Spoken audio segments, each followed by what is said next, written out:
வணக்கம். நடந்தது என்ன நிகழ்ச்சிக்கு உங்களை வரவேற்பதில் மகிழ்ச்சி அடைகிறோம். சாமானியர்களை பாதிப்பதே மத்திய அரசாங்கங்களுக்கு வழக்கமாக போய்விட்டது. பாரதிய ஜனதா கட்சி ஆட்சிக்கு வந்தது சென்ற நவம்பர் 8ஆம் தேதி டிமானிட்டைசேஷன் என்கிற பெயரில் 500 ரூபாய் 1000 ரூபாய் நோட்டுகள் செல்லாது என்று அறிவித்தார். சாமானியர்களை பாதிப்பது என்பதே ஆட்சிக்கு வந்த பின் ஆட்சியாளர்கள் கையாளும் முறையாக இருந்து கொண்டிருக்கிறது. காங்கிரஸ் பாரதிய ஜனதா கட்சி இரண்டுக்கும் இருக்கிற வித்தியாசத்தை பார்த்தால் மதம் சார்பின்மை. இதை தவிர அவருடைய பொருளாதார கொள்கை, அந்நிய முதலீடு, தனியார் மயமாக்குதல் இரண்டுக்கும் இந்த இரண்டு பெரிய தேசிய கட்சிகளுக்கும் பெரிய வித்தியாசம் இருப்பதாக தெரியவில்லை.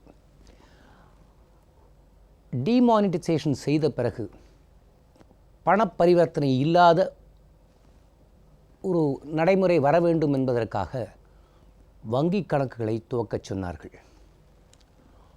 11 லட்சம் ஜன்தன் கணக்குகளுக்கு 36 லட்சம் வாடிக்கையாளர்களையும் உள்ளே இழுத்தார்கள். இப்போது உள்ளே இழுத்த பிறகு வங்கிகள் உங்கள் நண்பன் என்று அறிமுகமான பொதுத்துறை வங்கிகள் வாடிக்கையாளர்களின் கழுத்தை நெரித்து கொண்டிருக்கிறது. சேவை என்பதை மறந்து தனியார் வங்கிகளின் நடைமுறைகளை பொதுத்துறை வங்கிகளும் பின்பற்றுகிறதோ என்று பயப்படுகிற அளவுக்கு நிபந்தனைகளை விதிக்க ஆரம்பித்து விட்டார்கள். ஒரு சாமானியன் வங்கிகளை பெரிதும் நம்பியிருக்கிறான். அவன் நம்பிக்கை பொய்க்கலாமா?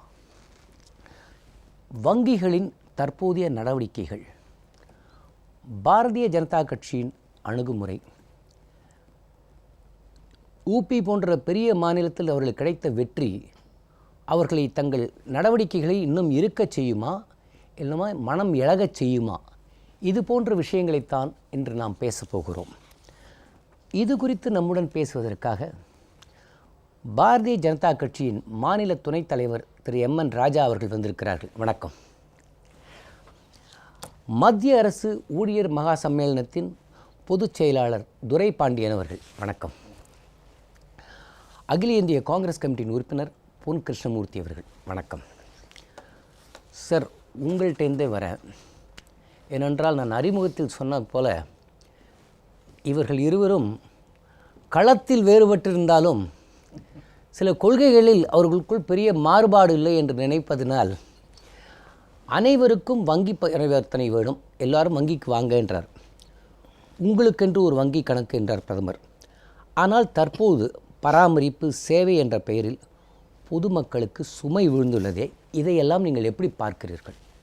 முதல்ல உங்களுடைய முதல் கருத்தோடு நான் முழுதும் உடன்படுகிறேன். காங்கிரஸா பிஜேபியா என்று சொன்னால் நான் காங்கிரஸ் ஆதரிக்கிறவன் தான். ஆனால் காங்கிரஸினுடைய பொருளாதார கொள்கைகள் தான் இன்னைக்கு காங்கிரஸினுடைய வீழ்ச்சியை தடுக்க முடியாத அளவுக்கு போய் கொண்டிருக்கிறது என்பதை சாதாரணமாக பத்திரிகை ஒரு நடைமுறை அரசியலை படித்தவர்களுக்கு புரியும். ஆனால் காங்கிரஸுக்கு மாற்று என்று சொல்லி வந்தவர்கள் தான் பாஜக. காங்கிரஸ் தவறு செய்தார்கள், காங்கிரஸ் செய்த தவறை திருத்துவதற்காகத்தான் நான் இங்கே வருகிறேன் என்று சொல்லி நம்முடைய பிரதமர், அதெல்லாம் நீங்கள் அறிவிப்பெல்லாம் நான் சொன்னேன்னா நீங்கள் பயந்தே போயிடுவீங்க. இன்றைக்கி சாதாரண மக்களே பயந்துருவாங்க. ஒவ்வொருத்தர் 6 மாதத்துக்கு எனக்கு டைம் கொடுங்க, விலைவாசி கீழே வந்து விண்ணில் இருக்க விலைவாசியை மண்ணுக்கு வர சொல்லுவேன்னு சொன்னார். 6 மாதம் எனக்கு டைம் கொடுத்தீங்கன்னா சுவிஸ் பேங்கில் இருக்கிற பணத்தையெல்லாம் எடுத்து வந்து உங்கள் அக்கௌண்ட்டில் 15 லட்ச ரூபா போட்டுருவேன்னு சொன்னார். கருப்பு பணத்தை எடுப்பண்ணார். ஆனால் இப்போ நாட்டில் என்ன நடந்துக்கிட்டு இருக்குன்னு நாட்டு மக்களையெல்லாம் பார்த்துக்கிட்டு இருக்காங்க. காங்கிரஸுக்கு மாற்று என்று வந்தவர் காங்கிரஸ் கடைபிடித்த பொருளாதார கொள்கைகளை விட அதி தீவிரமாக மோசமாக கடைபிடித்து கொண்டிருக்கிறார்கள். இந்த ஜன்தன் கணக்கு சொன்னீங்களே, ஜன்தனில் 20 கோடி அக்கௌண்ட்டு, 20 கோடி 19 கோடி 50 லட்சம் நம்முடைய பொதுத்துறை வங்கிகள், 50 லட்சம் அக்கௌண்ட்ஸு வந்து தனியார் துறை வங்கிகள். நீங்கள் சொன்ன ரொம்ப கரெக்டு. எல்லாத்தையும் அக்கௌண்ட் ஓப்பன் பண்ண சொல்லிட்டாங்க. நீங்கள் ஏடிஎம் வரும்போது என்ன விளம்பரப்படுத்தணும்? ஏடிஎம் எங்கே வேணாலும் பணத்தை எடுத்துக்கலாம்யா, அதில் ஒன்றும் பிரச்சனை இல்லை. நாங்கள் வந்ததுக்கப்புறம் அனுபவம் என்ன? ஏடிஎம்மில் உங்கள் வங்கியில் 4 தடவை எடுக்கலாம், அதுக்கு மேலே நீங்கள் வெளியிலேயும் 3 தடவை எடுக்கலாம், இல்லை 4 தடவை எடுக்கலாம். மீறினால் அதற்கு ஒரு சர்வீஸ் சார்ஜ் உண்டுன்னு சொல்லிட்டீங்க. இப்போ சாதாரண மக்களை எல்லாம் பிடிச்சி போட்டிங்க எல்லாத்தையும், விவசாய தொழிலாளியை ரொம்ப பெருமையாக வேறு நம்ம சொல்லிக்கிறோம். யார் யாரெல்லாம் மெம்பர் ஆக்கியிருக்கோம் பார், இதுவரெல்லாம் வங்கி பக்கமே வராதவனையெல்லாம் மெம்பர் ஆக்கிட்டேன்பாங்க. ஆனால் இப்போ மெம்பரை ஆக்குனதுக்கப்புறம், அக்கௌண்ட் ஓப்பன் பண்ணதுக்கப்புறம் வந்தவனையெல்லாம் உதைக்க ஆரம்பிச்சிட்டோம். நல்லா நீங்கள் யோசிக்கணும். இது எல்லாமே டிமானிட்டைசேஷன், பண மதிப்பு நீக்க நடவடிக்கைன்னு ஒரு பகுதி. இதில் வந்து பின்னாடி நான் தகவல் சொல்கிறேன். ஆனால் இதில் என்ன பார்க்க வேண்டியிருக்குன்னா, விவசாய தொழிலாளி மகாத்மா காந்தி ஊரக வேலைவாய்ப்பு திட்டத்தில் அவனுக்கு அக்கௌண்ட் ஓப்பன் பண்ணி ஜன்தன் மூலமாக தான் பணத்தை கொடுக்கணும். கிராமப்புறத்தில் வந்து நீங்கள் வந்து நகர்ப்புறம் என்றால் 5000, செமி அர்பன் என்று சொன்னால் அதுக்கு 2500, கிராமத்தில் 1000 ரூபா. எனக்கு கூலியே 120 ரூபா. என்னுடைய கூலி 120 ரூபா. குறைந்தபட்சம் நான் 1000 ரூபாங்க அக்கௌண்ட் வச்சுக்க முடியுமா? அப்போ அக்கௌண்ட் வைக்கலன்னா, அதான் நம்ம அன்றைக்கி நம்ம இங்கே இதே அரங்கத்தில் பேசியிருக்கிறோம். இந்த நெகட்டிவ் இன்ட்ரெஸ்ட் என்ற பெயரில் அக்கௌண்ட்ஸ் மினிமம் பேலன்ஸ் இல்லைன்னா அதுக்கு வரி வசூலிப்பாங்க, வட்டி போடுவாங்கன்னு சொன்னோம். இப்போ அது இன்றைக்கி வந்துருச்சு. அது ரைட்டு. ஸ்டேட் பேங்க்கில் 3 தடவை எனி டிரான்சாக்ஷன், டெபாசிட்டாக இருக்கலாம், வித்ட்ராயலாக இருக்கலாம், 3 தடவைக்கு மேலே நீங்கள் போனால் 150 ரூபா பணம் கட்டணும். இது என்னங்க இது, நாடா இது? அதுக்கப்புறம் இன்னொன்று, இது மாதிரி ஒவ்வொரு வங்கியும் மாற்றினேன். அதில் வந்து ஐசிஐசிஐ என்ன உச்சகட்டம், 3 தடவைக்கு மேலே நீங்கள் டிரான்சாக்ஷன் 4 தடவை அங்கே போடலாம், எடுக்கலாம். 4 தடவை முடிஞ்சு போச்சுன்னா 150 ரூபா நேரடியாக. ஸ்டேட் பேங்க்கில் 50 ரூபா. அதுக்கப்புறம் இன்னொரு பேங்க் ஆக்சிஸ் பேங்க். அது எப்படின்னா, உங்கள் 4 டிரான்சாக்ஷன் முடிஞ்சதுக்கப்புறம் ஒவ்வொரு 1000 ரூபாய்க்கு 5 ரூபா நான் பணத்தை எடுத்தா. ஸோ இது வந்து மக்களை ஏமாற்றுகிற வேலை. இவர்கள் கொடுத்த வாக்குறுதி என்பது வேறு, நடந்து கொண்டிருப்பது என்பது வேறு. அது மட்டும் இல்லை, இந்த டிமானிட்டைசேஷனோட நோக்கமே என்னென்னா, இது திடீர்னு வந்ததுன்னு சொல்லலாம் முடியாதுங்க. எனக்கு வந்து அத்தாரிட்டியே இருக்குது. ரிசர்வ் பேங்கில் இருக்கிற போர்ட் ஆஃப் டைரக்டர்ஸில் 3 முக்கியமான போர்ட் ஆஃப் டைரக்டர்ஸ் தனியார் கம்பெனியுடைய மேனேஜிங் டைரக்டர்ஸ், தனியார் கம்பெனியில் வேலை செஞ்சவங்க. இந்த போர்ட் ஆஃப் டைரக்டர்ஸை அங்கே 1939 reserve bank of India act படி போர்ட் ஆஃப் டைரக்டர்ஸை டிஸ்கஸ் பண்ணிட்டு தான் முடிவு எடுக்கணும். என்னால் நம்ப முடியல. நான் ஒருவேளை புரிதல் எனக்கு தவறாக இருக்கலாம். இந்திய நாட்டு முதலாளிகளின் பிரதிநிதி ரிசர்வ் பேங்க் போர்டில் இருந்துவிட்டு அங்கே எடுக்கிற முடிவு இந்திய நாட்டினுடைய முதலாளிக்கு தெரியாது என்று சொல்வதற்கு என்னால் முடியவில்லை. அதனால் இந்த நாட்டில் பணக்காரங்க எல்லாத்துக்கும் முன்னாடியே தெரியும். அது மட்டும் இல்லை, இன்றைக்கி மாற்ற வேண்டிய அவசியம் என்ன வந்தது? நீங்கள் 15 லட்ச ரூபாய் என் அக்கௌண்ட்டில் போடுறேன்னு சொன்னீங்க. நீங்கள் என்ன அறிவிப்பு பண்ணீங்க? பனாமா அக்கௌண்ட்டில் இருந்து கொண்டு வரோன்னு சொன்னீங்க. இப்போ பைஜாமாவில் இருக்கிற காசை பிடுங்க ஆரம்பிச்சிட்டிங்க. நீங்கள் ஸ்விஸ் பேங்க்லேருந்து பணத்தை எடுப்பேன்னு சொன்னீங்க. ஆனால் எங்கள் சகோதரியை வச்சுருக்க சுருக்கு பை, கிராமத்து ஆயா வச்சுருக்க சுருக்கு பையில் இருக்க பணத்துக்கு நீங்கள் ஆபத்தை கொண்டு வந்திருக்கிறீங்க. இப்போ என்ன நடந்துக்கிட்டு இருக்கு நாடு முழுவதும்? பணமில்லா பரிவர்த்தனை என்பது முடியுமாங்கிறது தான் முதல்ல இருக்க கேள்வி.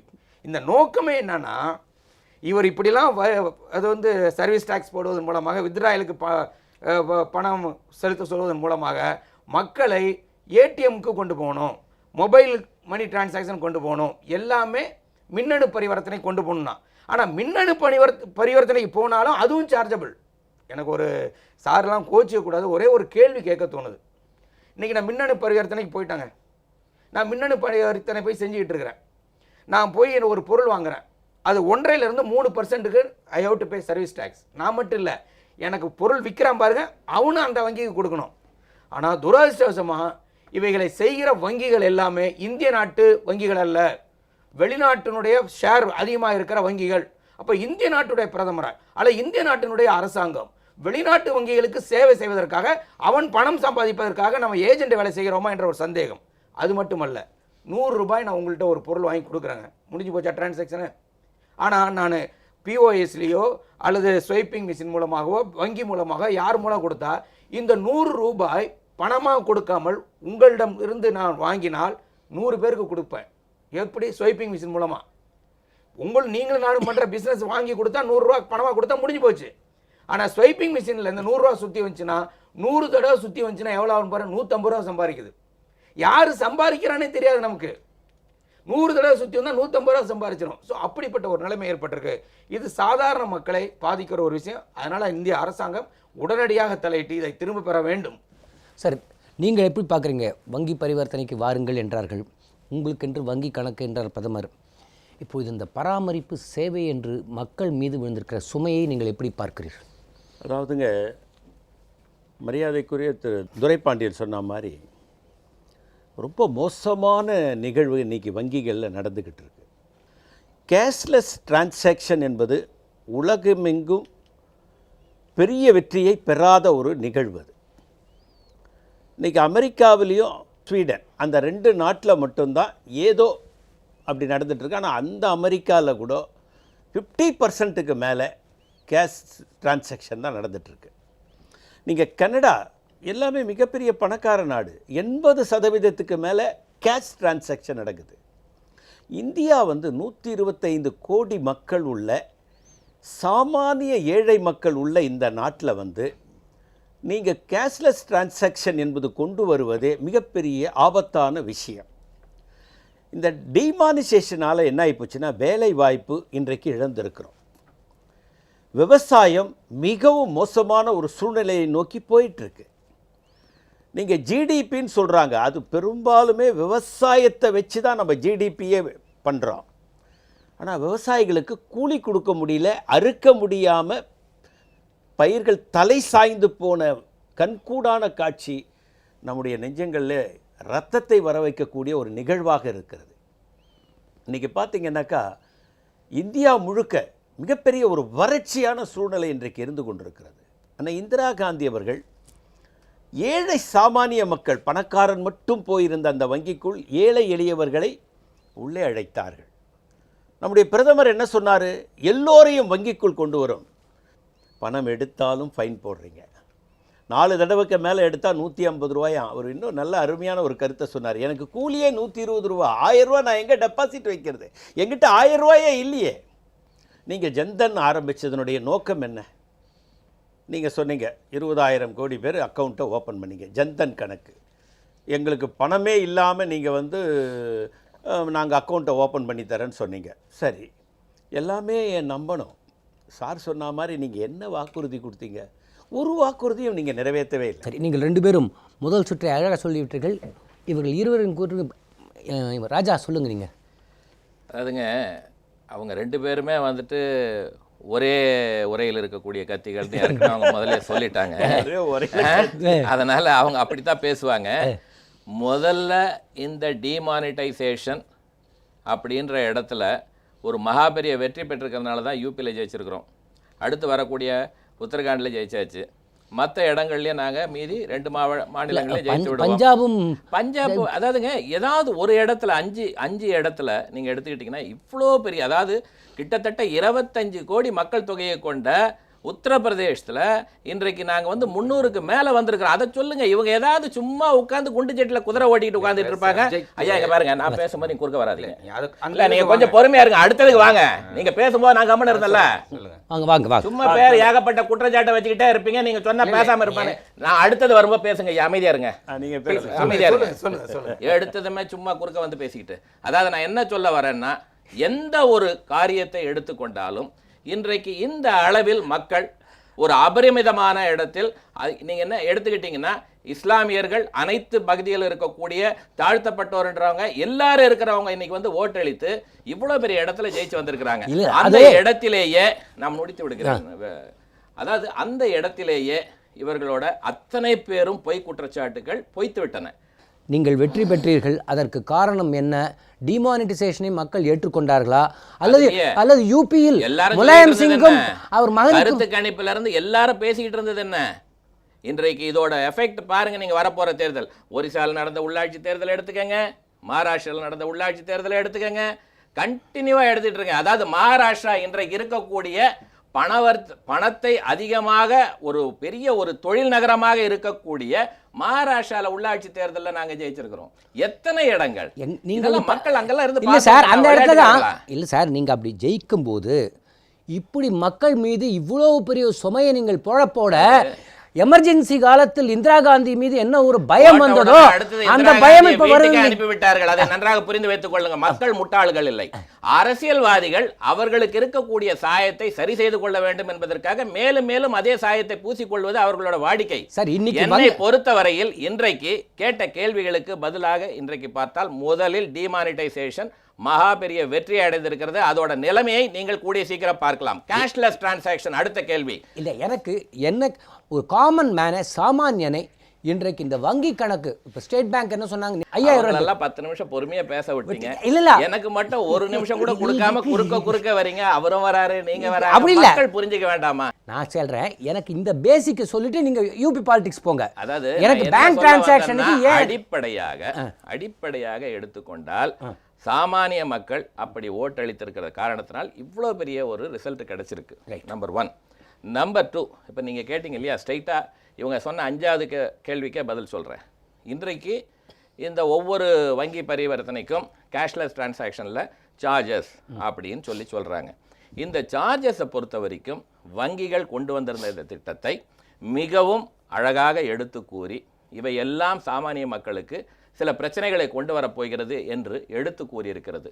இதற்கு உண்டான நடவடிக்கையை ரிசர்வ் பேங்க் கூடிய விரைவில் எடுத்து மக்களுக்கு உண்டான இந்த கஷ்டத்தை கண்டிப்பாக கூடிய விரைவில் அவர்கள் சொன்ன கருத்துக்கள் எந்த வகையில் எடுத்துக்கொள்ளப் போகிறார்கள் என்று இன்றைக்கு நான் கூறுகிறேன். தெரியாமல் வரப்போவதில்லை. ஏனென்றால் ஒரு தொலைக்காட்சிக்கு பேச வருகிறோம் என்றால் என்ன டாபிக்னு கேட்போம். அந்த டாபிக்கு நீங்கள் சொல்லுவீங்க, அதில் என்ன வரும், அதில் எது நல்லது கெட்டதுன்னு எப்படி அவங்க புரிஞ்சிக்கிட்டு வராங்களோ அதே மாதிரி தான் நாங்களும் புரிஞ்சிட்டு வரோம். ஏதோ இன்றைக்கி வந்துட்டு ஒரு எடுத்தோம் கவுத்தோம் பேசிட்டு போகிற ஒரு நிலையில் இன்றைக்கு ஆளக்கூட கட்சியிலிருந்து வரக்கூடிய ஆட்கள் யாருமே கிடையாது. ஆகையினால் இன்றைக்கு குறிப்பிட்டிருக்கக்கூடிய மிக குறிப்பான புள்ளி விவரங்கள் அத்தனையுமே தெள்ளத் தெளிவாக எடுத்து சொல்லப்பட்டிருக்கிறது. இதற்குண்டான நடவடிக்கைகளுக்கு உண்டான ஒரு குழு அமைத்து அதற்கு உண்டான நடவடிக்கை ரிசர்வ் பேங்க் ஆஃப் இந்தியாவிலிருந்து கூடிய விரைவில் நமக்கு கிடைத்துவிடும் என்பதில் எந்த விதமான ஐயப்பாடும் இல்லை. ஏனென்றால் இந்த எலெக்ஷன் நடந்துகிட்டு இருக்கும்போது அறிவிக்கப்பட்ட இந்த திட்டத்திற்கு ஒரு மாற்று கருத்து கொடுத்து விட்டால் கண்டிப்பாக அது உடனே அதுக்கும் ஒரு கருத்து சொல்லுவாங்க, உடனே இவங்க எலெக்ஷனுக்கு தான் பண்ணாங்க. அப்படி கிடையாது. இதை நன்றாக புரிந்து வைத்துக் கொள்ளுங்கள். இது முன்னாடியே நான் சொல்லிடுறேன். அடுத்தது இந்த டிமானிட்டைசேஷன் அப்படின்னும் போது இதில் எந்த வகையிலையும் வெற்றியே இல்லை அப்படின்னு நம்ம சொல்ல முடியாது. என்ன கருத்துன்னா, இந்த டிமானிட்டைசேஷன் ஐயாக்கெல்லாம் நல்லா தெரிஞ்சிருக்கும். ஒய்பி சவான் இந்திரா காந்தி அம்மையார் காலத்தில் அவங்க இதை கொண்டு வரணும்னு சொல்கிறாங்க. அங்கே நடந்தது 2 வார்த்தைகள். ஒன்று, மக்களுக்காக அரசா, அரசுக்காக மக்களா அப்படின்னு இந்திரா காந்தி திருப்பி கேள்வி கேட்டு உன் வேலையை பாருன்னு ஆச்சு. ஆனால் இன்றைக்கு இதே எனக்கு கட்சி பெரிதல்ல, மக்கள் தான் பெரிது என்று தான் இன்றைய இருக்கக்கூடிய பாரத பிரதமர் நரேந்திர மோடி அவர்கள் இந்த டிமானிட்டைசேஷன் கொண்டு வந்திருக்கிறார்கள். கிட்டத்தட்ட 100 விழுக்காடுகள் அந்த பணத்தில் பார்த்தீங்கன்னா ஒரு 16 லட்சம் கோடி 500 ரூபா 1000 ரூபா நோட்டுகள் புழக்கத்தில் இருந்தது. மீதி இருக்கிறது பார்த்தீங்கன்னா அந்த 85 விழுக்காடுகள் போக மீதி ஒரு 14% தான் மற்ற ரூபாய் நோட்டுகள். அப்படி கணக்கில் எடுக்கும் பொழுது இந்த பணத்தை நாங்கள் இந்த மாதிரி செஞ்சு இருக்கும்போது கிட்டத்தட்ட உங்களுக்கு தெரியும் 15 லட்சம் கோடிக்கு மேலே பணம் உள்ளே வந்திருக்கு. இந்த வந்திருக்க பணத்துக்கு உங்களுக்கே தெரியும் எத்தனை பேர் கேள்வி கேட்டிருக்கிறாங்க. இன்றைக்கு 125 கோடி மக்கள் இருக்கக்கூடிய இடத்துல வெறும் உங்களுக்கு எவ்வளவு பேர் அந்த இன்கம் டேக்ஸில் போய் பணம் கட்டிகிட்டு இருக்கிறாங்க அப்படின்னு புள்ளி விவரம் பார்த்தீங்கன்னா ஒரு 5% 6% கூட கிடையாது. அதன் பிறகு அந்த 6% கட்டியவர்கள் கூட என்ன சொல்கிறான், நில் பேலன்ஸ் எனக்கு 2.5 லட்சத்துக்கு மேலே கிடையாது. அதில் ஒரு 5% திருப்பி பாதி, அதில் ஒரு பாதி என்கிட்ட 5 ரூபாய்க்கு மேலே இல்லை அப்படின்னு மினிமம் டேக்ஸ். இப்படி பார்த்தீங்கன்னா கடைசியில் 10 லட்சத்துக்கு மேலே வரும்படி இருக்குன்னு சொல்லியிருக்கிறவங்க வெறும் 2 விழுக்காடுகள் தான். 125 கோடி மக்கள் இருக்கக்கூடிய இந்த நாட்டில் டேக்ஸில் எப்படி இருக்குன்னு பார்த்துக்கங்க. அதன் பிறகு நீங்கள் முதலில் வங்கி கணக்கு துவங்குங்கள். அந்த வங்கி கணக்குகள் 0 பேலன்ஸில் கொண்டு வாங்க. கொண்டு வந்த பிறகு அந்த வங்கி கணக்கிற்கு உண்டான உங்களுக்கு நடவடிக்கைகள் தேவையான பணம் பூரா உங்களுக்கு ஏழை எளிய மக்களுக்கு நேராக அதில் தான் செலுத்தப்படும்னாங்க. ஆனால் அந்த கருப்பு பண ஒழிப்பு அந்த நடவடிக்கையில் எவ்வளோ பேர் அந்த ஜன்தன் அக்கௌண்ட்டில் பணம் போட்டிருந்தாங்க பார்த்தீங்களா? ஆரம்பத்தில் அதில் எவ்வளோ இருந்தது? கிட்டத்தட்ட 500 முதல் 600% அந்த இடத்துல இம்ப்ரூவ் ஆகிருக்கு. வேற இப்போ தான் அதுக்கு உண்டான நடவடிக்கை எடுத்துக்கிட்டு இருக்காங்க. அதாவது இந்த டிமானிட்டைசேஷன் கொண்டு வரதற்கு முன்னாடி நம்மளோட பணவீக்கம் 4.75 லட்சம் கோடி. இவ்வளோ தூரம் நமக்கு மைனஸில் இருந்தது. அந்த மைனஸோட சதவீதம் 75%. இந்த நடவடிக்கை எடுத்ததின் காரணத்தினால் கிட்டத்தட்ட நீங்கள் என்னன்னு பார்த்தீங்கன்னா அந்த 4.75%, அதாவது ரூபாயில் 75% டிசம்பர் வரைக்கும் விட்டுருந்தோம்னா உங்களுக்கு 90-95 விழுக்காடுகள் போயிருந்ததுன்னா மற்ற உலக வங்கிகளோ யாருமே 10 பைசா கொடுத்துருக்க மாட்டான். ஆனால் இந்த நடவடிக்கை எடுத்த பிறகு இன்றைக்கு 16 லட்சம் கோடி அதில் கள்ளப்பணம், கருப்பு பணம் என்று வகைபரிக்கப்பட்டு அது வந்துட்டு கண்டிப்பாக வந்துட்டு கருப்பு பணமாக இருந்தால் அதில் இருக்கக்கூடிய இன்கம்க்கு டேக்ஸ் போடும் பொழுது எந்த பர்சன்டேஜ்னு போட்டிருக்காங்கன்னு உங்களுக்கு தெரியும். காட்டாதனால அது கிட்டத்தட்ட 85%. அப்படி எடுத்தால் குறைந்தது நீங்கள் எடுக்கக்கூடிய கணக்கு குறைந்தபட்சம் எடுத்துக்கொண்டால் கூட 4.25 லட்சம் போது ஆனால் நான் குறிப்பிட்றது என்னென்னா 2 லட்சமாக நீங்கள் குறைந்ததை வச்சுக்கிட்டீங்க கூட 2 லட்சம் கோடி உள்ளே வரும்போது 50 விழுக்காடுகள், அதாவது அந்த 75லேருந்து ஸ்ட்ரெயிட்டாகவே 30%க்கு வந்துடுவோம். எக்கானமி எந்த அளவுக்கு டெவலப் ஆகும்? நம்பர் 1. அடுத்தது ஐயா குறிப்பிட்டது போல அவங்க பொருளாதாரத்தை பொறுத்த வரைக்கும் காங்கிரஸ் அல்லது பிஜேபி 2 பேருமே ஒரே மாதிரி தான் இருந்தாங்க. அவங்க சொன்னதே தான் செஞ்சுக்கிட்டு இருந்தாங்க. நாங்கள் என்ன பண்ணோம்னா பொருளாதார கொள்கை, உலக பொருளாதார மாற்றம் வருது. அப்போ கண்டிப்பாக அந்நிய முதலீடு வேணும். வெளிநாட்டில் இருக்கக்கூடியவர்கள் முதலீடு செய்கிறார்கள். முதலீடு செய்யும் பொழுது அந்த தொழிற்சாலை இங்கே வளர்கிறது. அவன் அந்த பணத்தை எடுத்துகிட்டு போயிடுவான்.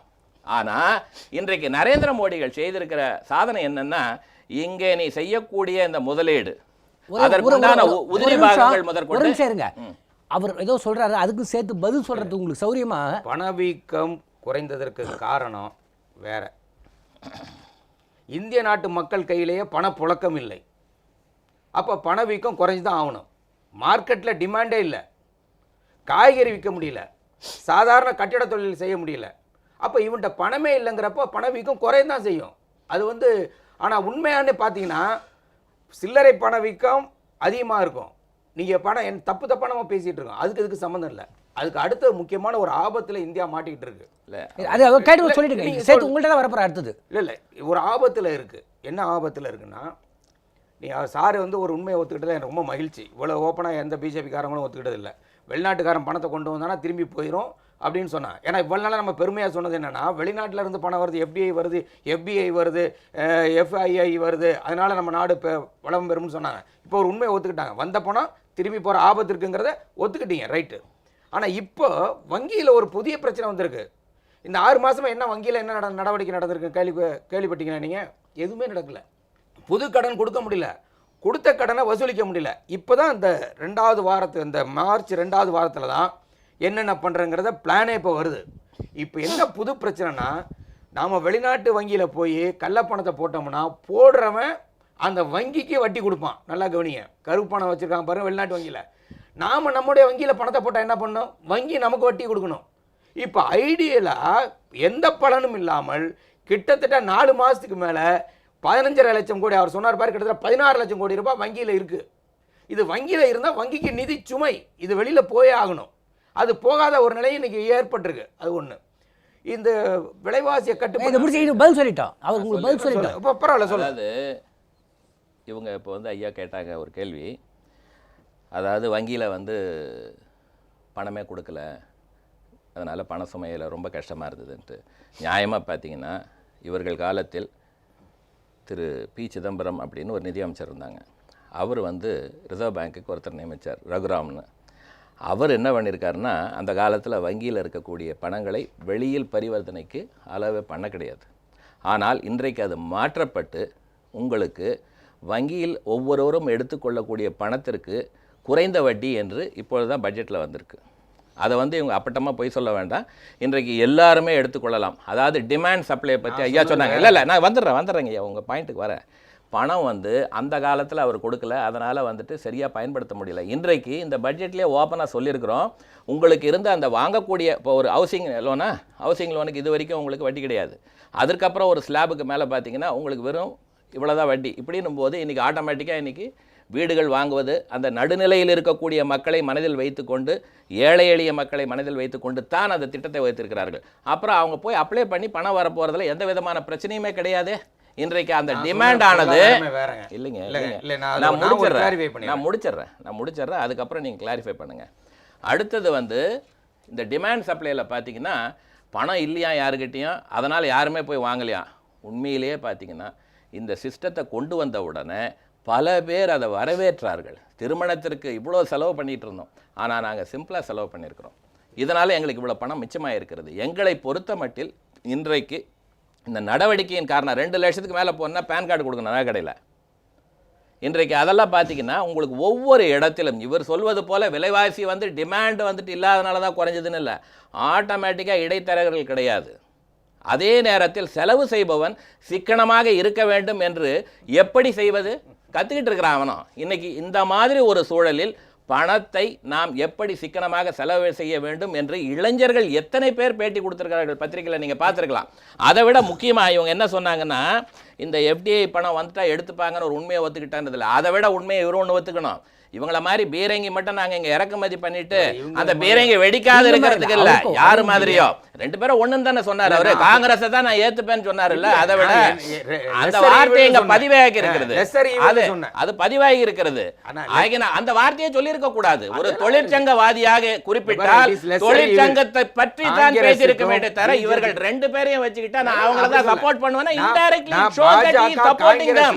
How can we say it is not supported by him? என்பதை எல்லா மேடைகளிலும் சொல்லுவேன். அதாவது அப்ப நீங்க அவங்களுக்கு வேண்டியவங்க தான் எடுத்துக்க முடியும், அவ்வளவுதான் சொல்ல முடியும். அதாவது குறிப்பாக பார்த்தால் இன்றைக்கு பாரதிய ஜனதா கட்சி வெளியிலிருந்து ஒரு இன்வெஸ்ட்மெண்ட் வந்து அந்த தொழிற்சாலையில் தயாரிக்கப்படுகிறது என்றால் அந்த தொழிற்சாலையில் உனக்கு 51%, எனக்கு 49% என்ற கணக்கில் வருகிறது. அடுத்தது அவன் அங்கே போடக்கூடிய பொருளுக்கு இவர்கள் அடுத்தது வாங்க வேண்டும் என்றால் உபகரணம் அங்கிருந்தா கொண்டு வரணும். இன்னைக்கு நாங்கள் அப்படி இல்லை. உபகரணம் பார்த்தீங்கன்னா இங்கே தயாரிக்கிறதுக்கு அவன் வந்து அக்ரிமெண்ட் போட்டாகணும்.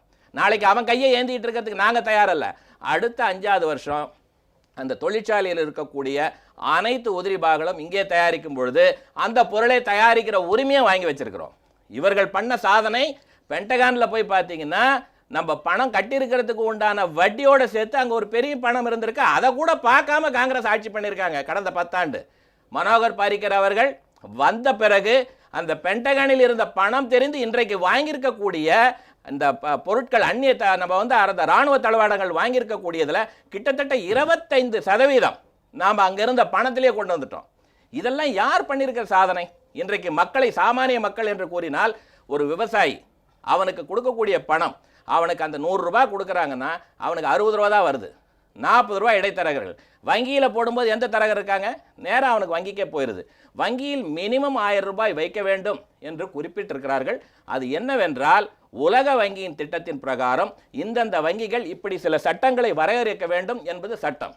அதை சட்டத்தை எப்படி நிர்மூலம் சொல்றதை நீங்க கேக்குறீங்க, எல்லாருமே கேட்பங்க, நீங்களும் கேட்டிருக்கிறீங்க. அடுத்தது அதற்கு உண்டானதை நீங்க எப்படி கேட்பீங்க? தொழிற்சங்கவாதிகள் உங்களுக்கு எப்பவுமே வந்துட்டு முதலாளியை பத்தி கவலை இல்ல, நான் இருப்பேன் எனக்கு கொடுங்கன்னு சொல்லுவீங்க. ஆனா என்னை பொறுத்தவரையில் சுவர் இருந்தால் தான் சித்திரம் தீட்ட முடியும். அந்த சுவரையே மறந்து விட்டு எங்களுக்கு பார்க்க வேண்டும் என்று ஒரே ஒரு உத்தரவாதம் மட்டும் இருக்க முடியுமா உங்களால? கண்டிப்பாக. அதான் இப்போ இல்லை சார் இருங்க, ஒரே ஒரு உத்தரவாதம். இப்போ நீங்கள் ஒன்று சொல்கிறீங்க, பரிவர்த்தனைக்கு வாங்க வங்கியில் அக்கௌண்ட் ஓப்பன் பண்ணுங்கன்னும் போது நான் இப்பொழுது கேட்பது, எனக்கு உங்கள் ஜிடிபியை பற்றியோ இன்ஃப்ளேஷனை பற்றியோ பணப்புழக்கத்தை பற்றியோ கவலை இல்லை. ஒரு காமன் மேன் அவனுடைய பணத்தை எடுப்பதற்கு அவன் மீது இருக்கிற சுமை இப்பொழுது வங்கிகள் போடப்பட்டிருக்கே, இதை மத்திய அரசு தளர்த்துமா? அதனுடைய பார்வை மாறுமா? கண்டிப்பாக மாறும். இல்லைங்க மாறாது. அவங்க கொண்டு வரக்கூடிய திட்டங்கள்லாம் வந்து நீங்கள் பார்த்தீங்கன்னா இன்றைக்கி அவர் சொன்னார் சார், துரைபாண்டியன் சார் ஆரம்பத்தில் ஸ்வைப் பண்ணும்போது அந்த 100 ரூபா நம்ம எடுக்கும்போது 1 ரூபா 10 காசு வட்டி எடுக்கிறான். 100 தடவை பண்ணாங்க 110 ரூபா வந்துடுது. ஒரு நாளைக்கு 100 தடவை பண்ணான். கந்து வட்டி கொடுக்குறவங்க கூட இங்கே மாதத்துக்கு 10 ரூபாய்க்கு தான் கொடுக்குறான் வட்டி. ஆனால் மத்திய அரசாங்கம் கந்து வட்டிக்காரர்களை விட இந்த ஏழை மக்களை சுரண்டுகிறது. நீங்கள் ஸ்வைப் பண்ணி தான் வாங்கணும்னு சொல்லும் பொழுது அவர் சொன்ன மாதிரி அயல்நாட்டு வங்கிகளுக்கு தான் அந்த பணம் போயிட்டுருக்கு. இன்றைக்கி இந்திய வங்கிகளுக்கு கூட வரவே இல்லை. அதே மாதிரி அவர் என்ன சொன்னார், டிமானிசேஷன் பண்ண உடனே 16 லட்சம் கோடி உள்ளே வந்துடுச்சு. மாண்புமிகு நம்முடைய பிரதமர் 8ஆம் தேதி அன்னைக்கு அதை அறிவிக்கும் போது என்ன சொன்னார்னா, 16 லட்சம் கோடி பணம் இருக்குது, 500,000 ரூபா நோட்டு. அதை செல்லாதுன்னு அறிவிக்கும் போது 6-7 லட்சம் கோடி தான் வங்கிக்குள்ளே வரும். மீதி பணம் 8 லட்சத்திலிருந்து 9 லட்சம் கோடி அது கருப்பு பணம், கள்ளப்பணம் உள்ளே வராது. அதை வைத்து வளர்ச்சி திட்டம்னு சொன்னார். ஆனால் இதை வந்துங்க அருண்ஜேட்லி 9ஆம் தேதி பேட்டி கொடுக்குறாரு. என்னங்க இந்த மாதிரி டிமானிசேஷன் கொண்டு வந்திருக்காரு? எனக்கு தெரியாது, எனக்கு கன்சல்ட் பண்ணலை. 1/2 ஹவருக்கு முன்னால் தான் அதிகாரி ஃபோன் பண்ணி எனக்கு சொன்னாருன்னு சொன்னார். அதே மாதிரிங்க எப்போவுமே ரிசர்வ் வங்கியில் டைரக்டருங்க 8 பேர் இருக்கணும். இன்றைக்கி 3 பேரை இவங்க கன்சல்ட் பண்ணாங்களா? மிகப்பெரிய கேள்வி. அந்த 3 பேரும் சொல்லவே இல்லை. இதெல்லாம் விட இந்திய பொருளாதாரத்தினுடைய பிரதமருடைய ஆலோசகராக இருக்கக்கூடிய திரு அருண் சுப்பிரமணியம் அவர்கள் மிகப்பெரிய பொருளாதார மேதை, சந்தேகமே இல்லை. அவர் 1 மாதம் வரைக்கும் இந்த டிமானிசேஷனை பற்றி வாயே திறக்கல. ஏன் வாய் திறக்கல? அவரை ரிசர்வ் பேங்க் கவர்னரே பேசலங்க. இல்லை இருக்கட்டும், ரிசர்வ் பேங்க் கவர்னரை கன்சல்ட் பண்ணாங்களா இல்லையான்னு நிதி மந்திரியே கன்சல்ட் பண்ணலை. அப்போ நான் என்ன கேட்குறேன், நீங்கள் எதிர்பார்த்து கொண்டு வந்த டிமானிசேஷன், அதை விட பிரதமர் இன்னொன்று சொன்னார். முதல்ல என்ன சொன்னார்? 2 நாள் பொறுத்து கொள்ளுங்கள், பெரிய மாற்றம் வரும். அப்புறம் ஜப்பானுக்கு போய் புல்லட் ட்ரெயினில் உட்காந்துக்கிட்டு 50 நாள் பொறுங்க அப்படின்னு சொன்னார்.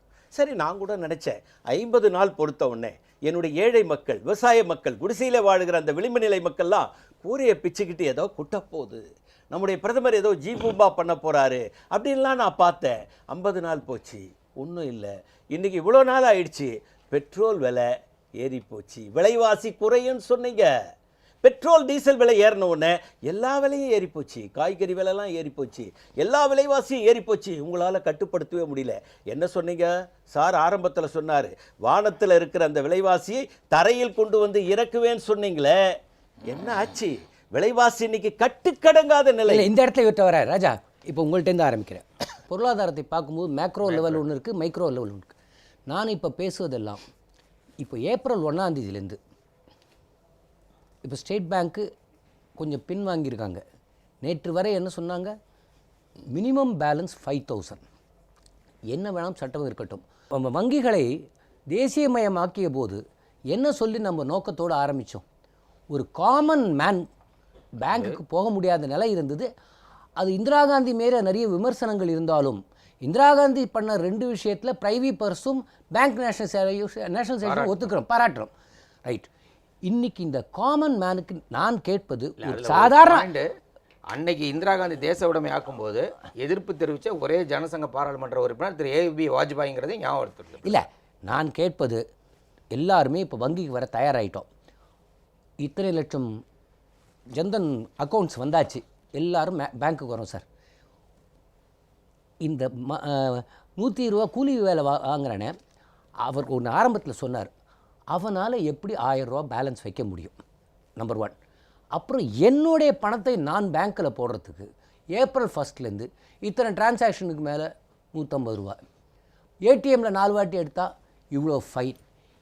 இதெல்லாம் நீங்கள் பாரதிய ஜனதா இருந்தால் கூட வங்கிகளின் அது வங்கி சொல்லி பண்ணுகிறதா, இது மத்திய அரசின் முடிவா, இதை நீங்கள் ஏற்றுக்கொள்கிறீர்களா? அதாவது ஏற்கனவே நான் வந்துட்டு இதுக்கு பதில் சொல்லிட்டேன். சாமானிய மக்களை பொறுத்தவரையில் அவர்களுக்கு இந்த வங்கியில் நீங்களே நல்லா பார்த்துருக்கலாம், இந்த ஜன்தன் அக்கௌண்ட் 0 பேலன்ஸ் அக்கௌண்ட்டுன்னு சொல்லி கொண்டு வந்திருக்கிறாங்க.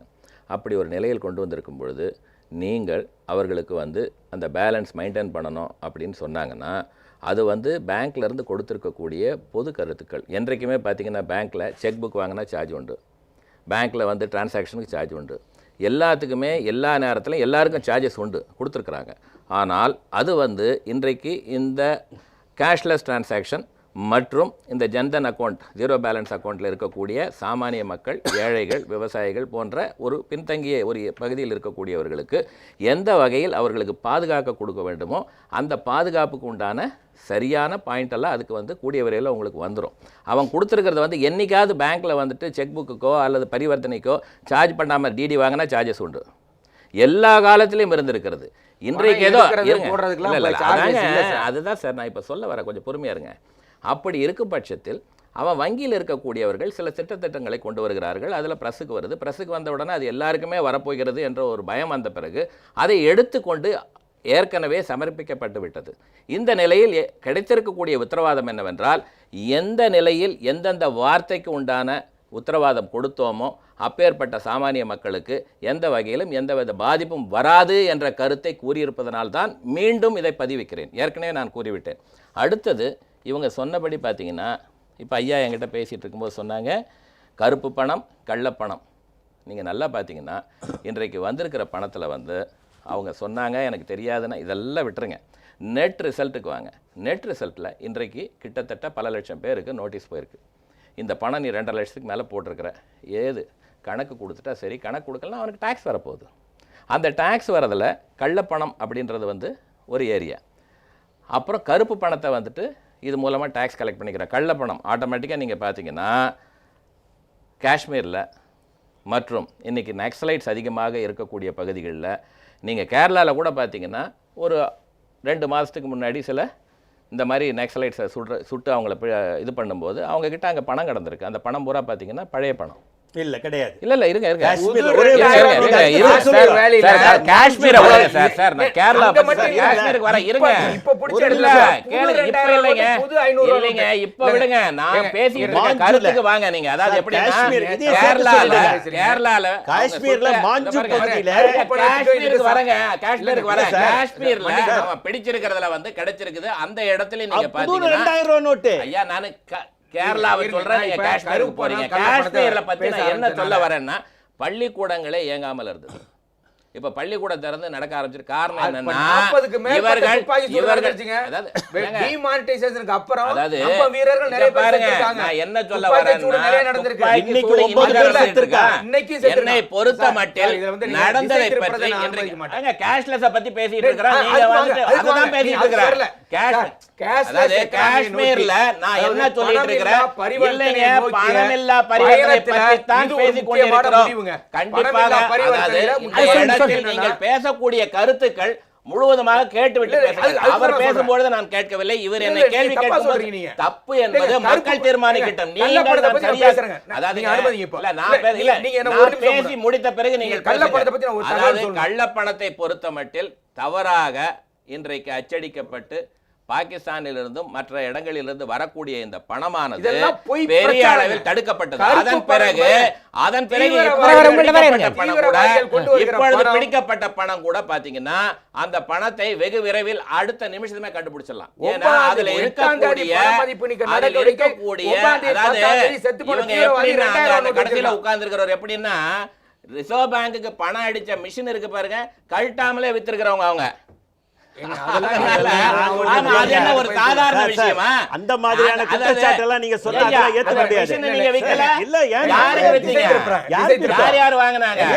அதுல ஒண்ணு இருக்காங்க பாகிஸ்தான் அது பாருங்க. காங்கிரஸ்ல நீங்க காங்கிரஸ்ல இருந்தவங்க இல்ல இத ஷார்ட் இது முடிச்சிருங்க. ராஜா சார் நான் இல்ல குற்றச்சாட்டு சொல்லாதீங்க. பொறுத்த மட்டில் நாங்க மிஷினை விக்கிறோம்ல என்ன பேசுறீங்க? இன்றைக்கு இவர் கூறிய கருத்துக்கள் அத்தனையும் நான் பதில் கொண்டு பேசிக் கொண்டிருக்கும் பொழுது காஷ்மீர் அப்படின்னு உடனே இவர் உடனே அதுக்கு வந்து அங்க துப்பாக்கி சூடுன்னு இவர் சொன்னதுனாலதான் கருத்து மாறுது.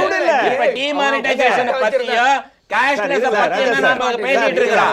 அது இல்லாம வேற ஒண்ணு ஒரு இடத்துல நீங்க கேள்வி கேட்கும் போது நான் பதில் சொல்லி இருக்கிறேன். அவர்கிட்ட கேட்கும்போது நான் குறிக்கிடவே இல்லை. எத்தனையோ குற்றச்சாட்டுகள் ஸ்விஸ் பேங்க்ல இருந்து பணம் வந்துரும். நாங்க இன்றைக்கு கொடுத்திருக்கிறவருடைய நோட் என்னன்னு பாத்தீங்கன்னா இவங்க கொண்டு போய் போட்டு வச்சிருக்கிற அந்த பணம் இருக்கு பாருங்க, ஸ்விஸ் பேங்க்ல மட்டும் கிடையாது. ஐயா அது நீங்க சொன்னீங்கல்ல சிங்கப்பூர்ல இருக்கு, பனாமால இருக்கு. உங்கள்ட்ட அக்கவுண்ட் இருக்கு, உங்கள்ட்ட அக்கவுண்டே இருக்கு. சுப்ரீம் கோர்ட்ல வச்சு தலைவரே அக்கவுண்ட வச்சு யாரும் கொன்ற முடியாது. அதுக்கு வந்து கடந்த ஆட்சியில் ஒரு ட்ரீட்டி போட்டிருக்காங்க, அக்ரிமெண்ட். அந்த அக்ரிமெண்ட்ல என்ன போட்டிருக்கு தெரியுமா? அவங்க கிட்ட பணம் இருக்கா, நீ அக்கவுண்ட கொடுக்கலாம், ஆனா வாங்க முடியாது.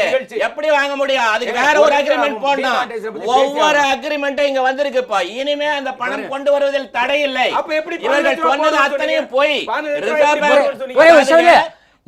லட்சம் போடுவேன் என்பதற்கு மிகவும் சரியாக சொன்னது என்னவென்றால், ஏழை மக்கள் ஒவ்வொரு கணக்கிலும் இந்த 15 லட்சம் வரப்போகிறது என்றால் அரசாங்கம் சும்மா கொடுக்கிறதாக இல்ல, அவனும் உழைத்து சம்பாதிக்கக்கூடிய வழியும் வகுத்து கொடுக்கப்படும் என்பதுதான் அதன் கருத்து.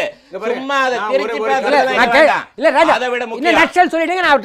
அதை விட முக்கியமான பாயிண்ட் நான் ஒண்ணு சொல்லிடுறேன் ஐயா. இவங்க என்ன சொன்னாங்க, கள்ளப்பணத்துக்கு வந்துட்டு கருப்பு பணத்துக்கு ஸ்விஸ் வங்கி மட்டும் இல்ல, பனாமா, சிங்கப்பூர், அப்புறம் பல, அதாவது வந்து மொரீஷியஸ் போன்ற அமெரிக்கா இந்த பகுதிகளில் இருந்து கூட வரணும். ஒவ்வொரு நாடுகளிலும் முதலில் நடந்த பிரிஸ்பேன் அக்ரிமெண்ட்லயே திரு நரேந்திர மோடி அவர்கள் அந்த அக்ரிமெண்ட்ல கையெழுத்த போட்டு இவங்கள் போட்டு கடந்த ஆட்சியாளர்கள் ஒரு ஷரத்து போட்டு ஒவ்வொரு நாட்டோட வங்கிகளுக்கு வந்திருக்கு பாருங்க. ஒரு நாடு உங்க வீடா உடனே போய் எடுத்துட்டு வரதுக்கு எங்கேயே எடுக்க முடியலையே. அடுத்த நாட்டிலிருந்து கொண்டு வர வேண்டும் என்றால் அவன் எப்படி ஒத்துக்கொள்வார்? இவர்கள் போட்டிருக்க ஷரத்து எப்படி இருக்குன்னா, அமெரிக்கா அரசோட வீட்டோ பவர்ல நீங்க அந்த அளவுக்கு அங்க அக்ரிமெண்ட் போட்டு வச்சிருக்கீங்க. ஒரு விஷயம் சொல்லுங்க. போட்ட அக்ரிமெண்ட் எப்படி இருக்குன்னா, அந்த பணத்தை அவன் கணக்கு யாருன்னு சொல்லலாம், ஆனா அது டிஸ்க்ளோஸ் பண்ணி கொண்டு வரதுக்கு நிறைய சட்டதிட்டங்கள் இருக்கிறது.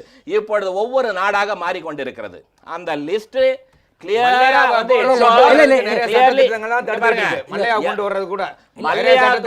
அனுப்பி விட்டது. நீங்க எங்க ஒரு ஆள் போயிடுறாரு, அவனோட சொத்துக்கள் எல்லாம் பறிமுதல் செய்து கொண்டிருக்கிறது. சில தகவல் சொல்லணும், நாட்டு மக்கள் பார்த்துக்கிட்டு இருக்காங்க. மிக ராஜா சொன்னதுல முக்கியமான விஷயம் என்னன்னா, அவர் இப்பொழுது வந்து ஒரு நம்பிக்கையை கொடுத்துருக்கிறார். ஏப்ரல் 1 இப்போ சாமானியனை பாதிக்கிற இந்த வங்கி சேவை வரிகள் மற்ற இந்த டிரான்சாக்ஷன் சார்ஜஸ் எல்லாத்துக்குமே மத்திய அரசு கவனமாக பரிசீலிக்கும், காமன் மேனை பாதிக்காதுன்னு இருக்கார்.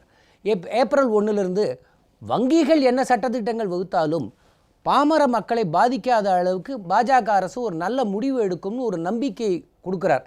நீங்கள் அதை ஏற்றுக்கொள்கிறீர்களா? அதாவதுங்க, வங்கியை எப்படி தனியாக எடுக்க முடியும்னா, நிதி அமைச்சர்னு ஒருத்தரும் நிதித்துறையின்னும் ஏன் இலாக்கா இருக்குது? வங்கி அது கீழே இயங்கலையா? நிதி மத்திய அரசாங்கத்துக்கு கீழே தானே இந்த பேங்க் வங்கியெல்லாம் இயங்குது. அப்போ மத்திய அரசாங்கத்துக்கு தெரியாமல் தான் இதெல்லாம் நடந்திருக்கா? அப்போ தெரியாமல் நடக்குதுன்னா இது ஃபெயிலியர் கவர்மெண்ட்டு தானுங்க. அப்போ தெரிஞ்சிருக்க மக்களுக்கு நலத்தின் சார்ந்த ஒரு அரசாங்கம் நாங்கள் நடத்துகிறோன்னு மரியாதைக்குரிய ராஜா அவங்க சொல்கிறாங்க. நீங்கள் அப்போ என்ன இந்த 150 ரூபா நீங்கள் ஸ்டேட் பேங்க் ஆஃப் இந்தியா கொண்டு வந்திருக்கானே, அது நிதியமைச்சருக்கு தெரியாதா? தெரியாமல் கொண்டு வந்திருக்காங்களா? அதுக்கு அவர் பதில் சொல்லணும். எப்படி நிதியமைச்சருக்கே தெரியாமல் டிமானிசேஷன் கொண்டு வந்தீங்களோ அதே மாதிரி இது உங்களுக்கு தெரியாமல் பேங்க் நடத்துதா? அப்போ இது நமக்கு தெரிஞ்சாகணும். இல்லை, சாதாரண மக்கள் பாதிக்க மாட்டாங்க. நீங்கள் ஆட்சிக்கு வந்ததுலேருந்து சொல்லிக்கிட்டு இருக்கிறீங்க. இன்றைக்கி சாதாரண மக்கள், அவர் சொன்னார், கல்யாணத்தை சிக்கனமாக செய்யணும். டிமானிசேஷன்ஸ் பண்ணும்போது என்ன சொன்னீங்க? நகை விலையெல்லாம் பாருங்கள், ஒரு கிராம் 1500 ரூபாய்க்கு போகணுன்னு நம்முடைய பிஜேபி நண்பர்கள்லாம் நம்மளோட டிபேட் பண்ணும்போது பேசுனாங்க. நான் கூட நினச்சேன், பரவாயில்ல, இந்த டிமானிசேஷன் 1500 ரூபாய்க்கு வருதுன்னா பரவாயில்ல, நல்ல இது நடக்கும்போது நாம் கூட பிரதமர் மோடியை பாராட்டலான்னு கூட நினச்சோம். இன்றைக்கி என்னங்க, இன்றைக்கி நகை விலை நீங்கள் பாருங்கள். டிவி நம்ம ஜெயா டிவி ஆன் பண்ணோன்னே நீங்களே சொல்கிறீங்க, இன்றைக்கி வந்து கிராமுக்கு 25 ரூபா ஏறி போச்சு, 35 ரூபா ஏறி போச்சு. இன்றைக்கி யாரும் நகையே வாங்க முடியாத அளவுக்கு நீங்கள் என்ன சொல்கிறீங்க? பேன் கார்டு கொடுக்கணும், அது கொடுக்கணும். இன்றைக்கி மாப்பிள்ளை பார்த்தாக்கா பொண்ணுக்கு 50 சவர நகை ஓணுன்றான். சாதாரண ஒரு ஆள் எதையோ சீட்டை போட்டு இருக்கிற சின்ன இடத்த விற்று பொண்ணு கல்யாணம் பண்ணணும்னா நீங்கள் பேன் கார்டு ஓணும், அது ஓணும், இது ஓணும்னு சொல்லி அவன் பொண்ணுக்கு கல்யாணத்தையே பண்ண விடாமல் பண்ணுறீங்களே. சாதாரண மக்கள் எந்த கல்யாணத்துக்கும் எதுக்கும் பண்ண முடியாத ஒரு சூழ்நிலையை இன்றைக்கி நீங்கள் உருவாக்கி வச்சுருக்கீங்க. இந்த நாட்டு மக்கள், சாமானிய மக்கள், நிச்சயமாக சொல்கிறேன், அவன் நிம்மதியாக வாழவில்லை. இப்போ ஒரே நிமிஷம் நான் முடிச்சிடறேன், ஒரே நிமிஷம். ஏழைகள் வங்கிக்கு வர வேண்டும் என்று காங்கிரஸ் அரசாங்கம் பாடுபட்டது. ஆனால் அந்த வங்கிக்குள்ள ஏழைகள் ஏன் நுழைந்தோம், இனி வங்கி பக்கமே செல்லக்கூடாது என்று ஒரு முடிவெடுக்கக்கூடிய நிலைக்கு சாமானிய மக்களை பொதுத்துறை நிறுவனங்கள் எதற்காக உருவாக்கப்பட்டது? இன்னைக்கு நீங்கள் உலக நாடெல்லாம் வந்து மிகப்பெரிய பொருளாதார சரிவை சந்தித்த போது இந்த பொதுத்துறை நிறுவனங்கள் தான் இந்தியாவுடைய பொருளாதாரத்தை தாங்கி பிடித்தது. ஆனால் அந்த பொதுத்துறைக்கு இன்னைக்கு மிகப்பெரிய பங்கம் வந்து அந்த இடத்துல நான் உங்கள்கிட்ட வரேன். துரைபாண்டியனும் ஒத்துப்பாங்க.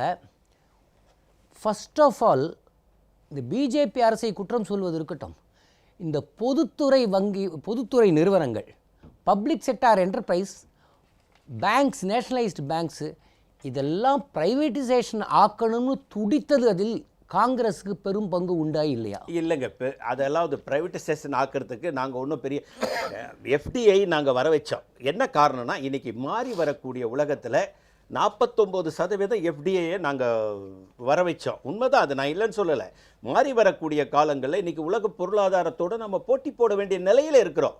பல விஷயங்களில் வந்து ஃபண்ட்ஸு தேவைப்படுது. அதனால் இன்றைக்கி அவங்களும் பண்ணுறாங்கன்னாக்கா நான் அதை குறை சொல்ல மாட்டேன். அந்த எஃப்டிஐ வந்து தே வாண்ட் மஸ்ட். இல்லை இல்லை இல்லை இல்லை இல்லை இந்த இடத்துல துரைப்பாண்டி நீ ஒரு பதில் சொல்லுங்க. இந்த தனியார் மயமாக்குவதில் காங்கிரஸுக்கும் பிஜேபிக்கும் என்ன வித்தியாசம்? பற்றி தான் நான் சொல்லிடுறேன். 1991 ஜூலை மாதம் 16ஆம் தேதி அன்னைக்கு நரசிம்மராவ் அவர்கள் தலைமையில் இந்த புதிய பொருளாதார கொள்கையை தொடங்கியதிலிருந்து இந்த பிரச்சனை தொடங்கிவிட்டது. ஸோ ஆரம்ப கர்த்தா இவங்க தான். 1980 IMFல கடன் வாங்கினோம், 91 புதிய பொருளாதார கொள்கையை இந்திய நாட்டில் அறிமுகப்படுத்தணும். அன்னைக்கு இந்த பிரச்சனை உருவானது தான், வங்கியை தனியார்மயமாக்குவது என்பது தான். இந்திரா காந்தி 1969 கொண்டு ரொம்ப அழகாக சொன்னீங்க. 69 அந்த மாதிரி தேச உடைமையாக்கும்போது அவங்க பேசின பேச்சு இருக்குது பாருங்கள். இந்திய நாட்டின் பொதுத்துறை வங்கிகளை தனிப்பட்ட முதலாளிகளிடமிருந்து விடுதலை செய்து சைக்கிள் ரிக்ஷா ஓட்டுவனுக்கும் ஆப்பக்கடை ஆயாவுக்கும் உதவி செய்வதற்காக 40% ப்ரையாரிட்டி கடன்னு சொன்னாங்க. இன்னைக்கு சாதாரண மனிதர்கள் வங்கிக்குள்ளே நுழைய முடியாது. ஸோ இது காங்கிரஸ் தொடங்கினாலும் காங்கிரஸ் தொடங்கினது நல்லதுன்னு சொல்லி வாஜ்பாய் காலத்தில் இதில் அடித்தளம் விட்டதே அதிகமாக அவங்க தான். வாஜ்பாய் இருக்கும் அந்த 6 ஆண்டு காலத்தில் அப்போ தான் நீங்கள் சொன்னீங்க பாருங்கள், பெட்ரோல் டீ கண்ட்ரோலிங் அதெல்லாம் ஆரம்பித்தது அப்போ தான். அது இப்போ இன்றைக்கினா அதனுடைய உச்சக்கட்டத்துக்கு வந்திருக்கிறோம். இதில் வந்து நம்ம 2 விஷயங்க, டிமானிட்டைசேஷன் அல்லது பண மதிப்பு நீக்க நடவடிக்கை. இதில் வந்து அரசாங்கம் அவங்களோட நோக்கம் என்னென்னா பணமில்லா பரிவர்த்தனை. சரி, இந்த பணமில்லா பரிவர்த்தனையை கொண்டு வரணும்னா உங்கள் எல்லாத்தையும் பயங்காட்டி அதுக்கு வரி இதுக்கு வரி உட்காந்தா பணம் சர்வீஸ் டேக்ஸு அதுக்கு டேக்ஸ்னு போட்டால் தான் நீங்கள் எல்லோரும் என்ன பண்ணி ஸ்வைப் பண்ணிக்கிட்டே இருப்பீங்க. அதுதான் அவங்களுடைய நோக்கம். அது சம்பந்தமாக எனக்கு நம்ம இந்திய நாட்டோட அரசியல் சமூக பொருளாதார சூழ்நிலை தெரியாமலேயே பல அறிஞர்களும் இன்னைக்கு அரசியல் தலைவரும் பேசிகிட்டு இருக்காங்க. இந்தியாவில் படித்தவன் எத்தனை பேர்? முதல்ல பணமில்லா பரிமாற்றம் இல்லையா, ஸ்வைப்பிங் மிஷின் வேணும்ல, பிஓஎஸ் வேணும்ல, மொபைல் டேட்டா இருக்கிற மொபைல் வேணும்ல. இப்போ இதெல்லாம் வேணும்னா யார் இருக்கணும்? எல்லாரும் படித்தவர்களாக இருக்க வேண்டும். இந்திய அரசாங்கத்தோட கணக்குப்படியே கிட்டத்தட்ட 74% படிச்சிருக்கலாம். இந்த 74% யாருன்னா கையெழுத்து போடுறவனும் படித்தவனா கணக்கு எடுத்துக்கிட்டோம். இன்னும் படித்தவர்கள் என்று சொல்லுபவர்களில் 40% பேருக்கு போய் பேங்க்கில் அப்ளிகேஷன் ஃபார்மை ஃபில்அப் பண்ண தெரியாதவன் ஒரு பக்கம். அடுத்தது நம்ம நாட்டில் வங்கி எத்தனை இருக்குது? 1,03,000 வங்கி கிளைகள். இந்திய நாட்டு கிராமங்கள் 6,48,000. அடிப்படை எங்கே நம்ம யோசிக்கணும் பாருங்கள், 6,48,000 வங்கி கிராமங்கள், 1,03,000 வங்கி கிளைகள். ஒரு கிளைக்கு இன்னொரு கிளைக்கு வந்து 15லேருந்து 20 கிலோமீட்டர் போகணும், குறைந்தது 5 கிலோமீட்டர் 3 கிலோமீட்டர் போயே ஆகணும். அப்போ தேவையான வங்கிகள் கிராமத்துக்கு போல. அடுத்தது நீங்கள் சொல்லுகிற ஏடிஎம் மெஷின்கள் 2,13,000. இந்த 2,13,000 20% கூட கிராமப்புறங்களில் இல்லை. நல்லா கவனிங்க. முதல்ல கல்வி இல்லை. அடுத்து நீங்கள் சொல்கிற மாதிரி 1,03,00,000 பேர் 103,00,000 பேர் செல்ஃபோன் வச்சுருக்கான். ஆனால் செல்ஃபோன் வச்சுருக்கோம்ல 30% தான் ஆண்ட்ராய்டு வசதி வச்சுருக்கிறான், கம்ப்யூட்டர் மொபைல் டேட்டா வசதி வச்சுருக்கிறான். இப்போ அவனுக்கிட்ட இல்லை. இன்னும் சொல்ல போனால் பீகார் போன்ற கிராமங்களில் வந்து செல்ஃபோன் வசதியே இல்லாமல் இருக்கிறதா இருக்குது. இப்போ நீங்கள் பாருங்களேன், உள்ளே உட்காந்தா பேச முடியாது, வெளியில் போகணும். அதனால இது ஒன்று கேட்குறேன், இது நீங்கள் இவ்வளவு குற்றம் சொல்லுகிறீர்களே, குற்றம் சொல்ல இதுதான் உண்மையான உண்மையான. நான் என்ன கேட்குறேன், பாரதிய ஜனதா கட்சி 3 ஆண்டுகள் தான், அவர்களை பற்றி விமர்சனங்கள் அப்பாற்பட்டிருந்தாலும், ஆனால் பெரும்பான்மையாக இந்த நாட்டை ஆண்டது காங்கிரஸ் கட்சி. இந்திரா காந்தி ஒரு உயர்ந்த நோக்கத்துக்காக வங்கிகளை தேசியமயமாக்கினார். அதற்கு பிறகு வந்த காங்கிரஸ் அரசு வங்கி கிளைகளை வந்து அபிவிருத்தியே செய்யவில்லை. ஒண்ணு இருங்க, நான் வரேன், உங்கள்கிட்ட வரேன். அடுத்ததாக கேள்வி முடிச்ச உடனே உங்கள்கிட்ட வரேன். கேள்வி நான் ஒத்துக்கவே மாட்டேன். கேளுங்க. அடுத்தது, நீங்க தனியார் வங்கிகளுக்கு அனுமதி கொடுத்தார்கள். எத்தனை தனியார் வங்கிகள் கிராமப்புறங்களுக்கு போகிறது? தேசிய வங்கிகள் தான் கிராமப்புறத்துக்கு போகுது. இதையெல்லாம் செய்தது காங்கிரஸ் தானே. இவர்களை மட்டும் குறை சொல்வது அப்படி சொல்லவே இல்லையா? நான் ஆரம்பிக்கும் போதே சொன்னேன், காங்கிரஸ் தொடங்கினார்கள், இடையில வந்து வாஜ்பாயும் அதை பண்ணாரு, மறுபடியும் பிஜேபி அதை பண்ணிட்டு இருக்கு. அதனால காங்கிரஸ் பிஜேபியும் பொருளாதார கொள்கையில வித்தியாசம் இல்லைங்கிறது நான் ஆரம்பத்திலே சொன்னேன். இப்போ இதுல நீ ஒரு வித்தியாசத்தை பார்க்கணும். என்னன்னா, மார்கேஸில் 96 பிரணாப் முகர்ஜி அவர்கள் கையெழுத்து போடுகிற பொழுது நம்ம இந்த சர்வீஸ் காட்டில் கையெழுத்து போடும்போது ஒரு முக்கியமான கண்டிஷன் இருக்கு. Either you accept it or leave இட்ன்ட்டான். ஒன்றை ஒத்துக்கிறது ஒன்றை விடுறதில்ல. இந்த முதல் தலைமுறை சீர்திருத்தம்னா என்னன்னா, இந்திய நாட்டில் இருந்த பிறகு லைசன்ஸ் ராஜ் என்று கிண்டலாக பேசினாங்க. எந்த இடத்துல தொழில் தொடங்கக்கூடாது என்பதற்கு முன்னனுமதி பெற வேண்டும் என்று சொல்லி எல்லாத்தையும் காலி பண்ணிட்டாங்க. அடுத்த 2வது தலைமுறை சீர்திருத்தம் என்னன்னா, நிதி நிறுவனங்களை முதலாளிகளிடம் ஒப்படைப்பதுதான் 2வது தலைமுறை சீர்திருத்தம், செகண்ட் ஜெனரேஷன் ரிஃபார்ம்ஸ் என்று அவர்கள் பெயர் சொன்னார்கள். இன்னைக்கு இவர்களுக்கு தடையாக இருப்பது என்னன்னா, வங்கிகள் போன்ற நிறுவனங்கள் தனியார் கையில் இல்லைன்னு. குளோபல் ட்ரஸ்ட் பேங்க் தனியார் வங்கி தான், பிரதமர் மன்மோகன் சிங் தொடங்கி வச்சாருப்பா. அந்த பேங்க் இருக்குங்களா? இன்னைக்கு வங்கிகள் பூரா தனியார்ட்ட தான் இருந்தது. செட்டியார் குடும்பத்தில் இருந்தது, டாடா கிட்ட இருந்தது, பிர்லா கிட்ட இருந்தது. அன்னைக்கு 69 தேச உடைமை ஆக்கப்பட்ட பொழுது 8000 வங்கி கிளைகள் இருந்து, இன்னைக்கு 1,03,000 வங்கி கிளைகள் இருக்கு. அப்ப தேச உடைமை ஆக்குனதுக்கு அப்புறம் இன்னைக்கு 17 ஒண்ணுமே ஆக்கலன்னு சொன்னீங்க பாருங்க. அதுதான் காங்கிரஸ் சாதனை. இப்ப என்ன பிரச்சனைன்னா பாத்தீங்கன்னா, பணமில்லா பரிவர்த்தனை வெற்றி பெற வேண்டும் அப்படிங்கிற நோக்கம். நான் கேட்ட கேள்விக்கு யாரும் பதில் சொல்லல. நான் ரொம்ப எளிமையா ஒரு கேள்வி கேட்கறேங்க. நான் ஒரு வங்கிக்கு ஸ்வைப்பிங் மிஷின்லையோ பிஓஎஸ்லையோ மொபைல்லையோ பணத்தை கட்ட வேண்டும் என்று சொன்னால், கேட்வே என்று சொல்லப்படுகிற ஒரு கேட்வேக்கு போய் ஒரு தனியார் வங்கி, பெரும்பாலும் அது வெளிநாட்டு வங்கியாக இருக்கிறது, அவன்கிட்ட போயிட்டு பணத்தை கொடுத்துட்டு தான் நான் ரெமிட் பண்ணுங்க. இந்திய நாட்டோட அரசாங்கம் வெளிநாட்டு வங்கிக்கு என்னுடைய பணத்தை வாங்கி கொடுக்க வேண்டிய அவசியம் என்ன இருக்கு? ஏன் இந்திய நாட்டு வங்கி அதை பண்ணல? இதுக்கு மட்டும் பதில் சொல்லுங்க. அதுக்கு மட்டும் சொல்ல மாட்டேன், எல்லாத்துக்குமே சேர்த்து தான் சொல்லணும். அதாவது வந்து முதல்ல ஐயா வந்து தொழிற்சங்கவாதின்னு தான் எனக்கு அறிமுகப்படுத்தினீங்க. உண்மையிலேயே இப்போ தொழிற்சங்கவாதியாக இருந்து கொண்டு தொழிலாளர்களே படிக்காதவர்களாக அவர் கூறுகிறாரா என்று எனக்கு உண்மையிலே வருத்தமாக இருக்கிறது. தொழிலாளிகள் இப்ப வாகனம் ஓட்டுபவர்கள் வாகனம் ஓட்டி ஐயா பேசி முடித்த பிறகு அவரே வச்சு எடுத்துட்டு போங்க. பேட்டி கொடுத்துட்டு போயிட்டு உணர்ச்சி வசம் நீங்க இங்க பாருங்க, தப்பு ரைட்டுன்னு மக்கள் முடிவு பண்ணிட்டோம்.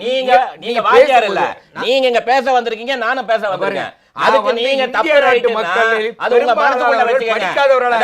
அது ஏன் படிக்காதவர்கள் இன்றைக்கு டாக்ஸி டிரைவராக இருக்கிறாங்க, ஆட்டோமேட்டிக்கா வந்துட்டு அந்த ஏங்க நீங்க இல்லன்னா உங்களை பார்த்து தாங்க பேசுவேன். என்னங்க தப்பு? உங்களை பார்த்து பேசுறேன் என்ன தப்பு? முதல்ல இப்படி பேசுறது அநாகரிகமான விஷயம். அநாகரிகமா குறிக்கிடாதீங்க.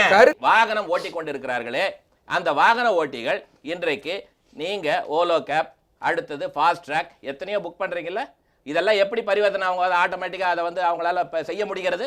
விவசாயிகள், ஒரு சாதாரண விவசாயிகளை வந்து நீங்கள் சொல்வது போல அந்த பண பரிவர்த்தனை செய்ய முடியாது என்ற குற்றச்சாட்டுக்கு ஆளாக்காதீர்கள். என்னை பொறுத்த மட்டில் நன்றாக மனதில் வைத்துக் கொள்ளுங்கள். உங்களுக்கே இவ்வளவு தெரிந்திருக்கும் பொழுது இந்த நாட்டை ஆண்டு கொண்டிருக்கிற பாரத பிரதமர் நரேந்திர மோடிக்கு அந்த கஷ்டம் தெரியாதா?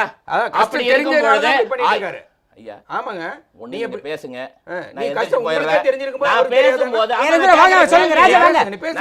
கேள்வி அதாவது கேஷ்லெஸ் டிரான்சாக்ஷன் வரும்பொழுது அவர்களுக்கு உண்டான சிரமங்கள் குறைக்கப்படுகிறது என்றுதான் கூறுகிறார்கள். அதற்கு வந்து நீங்க பாத்தீங்கன்னா நாளைக்கே 100% வந்து பண்ணுங்கன்றாங்களா? ஒரு மாடர்ன் எக்கானமி வளர்ந்துகிட்டு இருக்கும் பொழுது விவசாயிகள் இன்றைக்கு அவர் விவசாயத்தில் புதுமையை புகுத்தலாம். வண்டியில கட்ட வண்டியில போயிட்டு இருக்கவங்க மெக்கனைஸ் வண்டியில போலாம். ஆனா இதை சொன்ன உடனே இவங்களுக்கு கஷ்டம் வந்துடுது. அப்படி கிடையாது. ஏற்கனவே அவர் சொன்னதை போல இல்லிட்ரஸி நம்மக்கிட்ட நிறைய இருக்குது. எத்தனை பேர் படித்தவங்க இருக்காங்க? இன்றைக்கும் நகரத்தில் கூட நீங்கள் பல இடங்களில் பார்த்தீங்கன்னா ஏடிஎம்மில் அவனுக்கு ஏடிஎம் அந்த கார்டை போட்டு எடுக்க தெரியாது. யாராவது தெரிஞ்சவங்கள்ட்ட நீங்கள் எடுத்து கொடுங்கன்றாங்க. இப்படிப்பட்ட ஒரு சூழலில் இந்திய நாட்டில் இந்த மாதிரி ஏடிஎம் டிரான்சாக்ஷன் மூலமாக செய்வது என்பது எவ்வளோ தூரம் சாத்தியமாக இருக்கும்? அதுக்கு தான் ஏற்கனவே நான் சொல்லியிருக்கிறேன். அதிகப்படியாக நீங்கள் வந்து மக்களை புரிந்து கொள்ள செய்வது, படிக்க செய்வது என்று வரும்பொழுது இன்றைக்கு இருக்கக்கூடிய 10% புழக்கமானது 20 மாறினால் கூட அது வந்து ஒரு பெரிய அளவில் மாற்றத்தை உண்டு பண்ணும். படிப்படியாக மற்றவர்கள் அதை ஏற்றுக்கொள்ளும் வரையில், அவர்கள் புரிந்து கொள்ளும் வரையில் யாருமே எந்த கருத்து. இன்னொரு கேள்வி உங்களுக்கு. வாராக்கடனை வசூலிக்க திட்டமிடாமல் அவங்களும் தான் பண்ணாங்க. நீங்கள் சொன்னீங்க ஆரம்பத்தை சொன்ன மாதிரி விஜய் மல்லையாவுக்கு கொடுத்துட்டு அவர் போக விட்டுட்டாங்கன்னு. நீங்கள் அதே மாதிரி நீங்களும் வாராக்கடனை வங்கியிலிருந்து வசூலிக்காமல், பெருமுதலாளியிடம் வசூலிக்காமல், திருவாளர் பொது ஜனத்தின் இப்போ ஒரு ஜோக்கே என்ன வந்துருச்சுன்னா, விஜய் மல்லையா எங்கிருந்தாலும் தயவுசெய்து வாருங்கள், நீங்கள் கட்ட வேண்டிய 9,000 கோடியை எங்களிடமிருந்து இந்த சேவை வரிகள் மூலமாக வங்கிகள் பிடுங்கி கொண்டிருக்கிறதுன்னு ஒரு ஜோக்கு கூட வந்தாச்சு. அதை ஏன் செய்வதில்லை? அதாவது இந்த கேள்வி ஒரு அருமையான கேள்வி கேட்டிருங்க சுதாகன். அது அவருக்கு கூட தெரியலையான்னு நினைக்கிறேன். அவர் தெரிஞ்சுக்கிட்டு தான் தெரியாத மாதிரி இருக்கார். பேங்க்கோட பேலன்ஸ் ஷீட்டை பொறுத்த வரைக்கும் வாரா கடனை வந்து ஒவ்வொரு வங்கியுமே காமிச்சிட்டு இருந்தாங்க. அப்போ அவன் லாப கணக்கை காமிப்பான். பேங்க்கில் என்ன சொல்லியிருக்காங்கன்னா, ஃபைனான்ஸ் மினிஸ்ட்ரியிலேருந்து வாரா கடன் நீ எதுக்கு வச்சுருக்கிறியோ அதை தனியாக ஒதுக்கி கலெக்ஷன் பண்ணக்கூடாதுன்னு சொல்லலை, தள்ளுபடி பண்ணணும்னு சொல்லலை. புரியுதுங்களா? பேலன்ஸ் ஷீட்டில் காமிச்சு ஒவ்வொரு பொதுத்துறை வங்கியும் சரி மற்ற வங்கிகளும் அதில் அவர்கள் தப்பித்து கொண்டிருந்தார்கள். அந்த வேலையை அதை விட்டுட்டு கலெக்ட் பண்ணுறதுல யாருக்கும் பாரபட்சம் கிடையாது.